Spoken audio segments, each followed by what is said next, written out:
जी, इस बीच बड़ी खबर आ रही है, खुर्रम आपको रोकना चाहेंगे। मरकजी वजीर बराए अक़लियती उमूर मुख्तार अब्बास नकवी ने बयान दिया है, नौजवानों को गुमराह करना गलत है।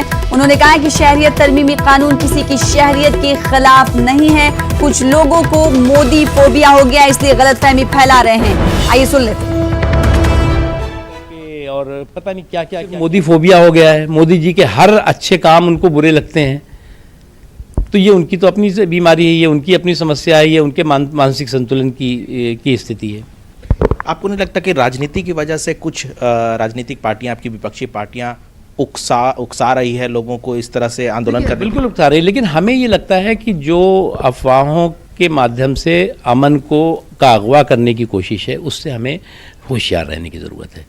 आज यूएन की एक रिपोर्ट आई है, उस यूएन की रिपोर्ट में तो मरकजी वजीर बराए अक़लियती उमूर मुख्तार अब्बास नकवी का बयान सुन रहे थे। नौजवानों को गुमराह करना गलत है और साथ ही साथ उन्होंने कहा कि कुछ लोगों को मोदी फोबिया हो गया है, सिर्फ और सिर्फ मोदी से दिक्कत है, यानी मोदी अगर कोई भी कदम उठाएंगे तो वो लोगों को अच्छा नहीं लगेगा, ऐसा कहना है मरकजी वजीर बराए अक़लियती उमूर का, जिनका रद्द-ए-अमल कुछ देर पहले हम आपको सुना रहे थे।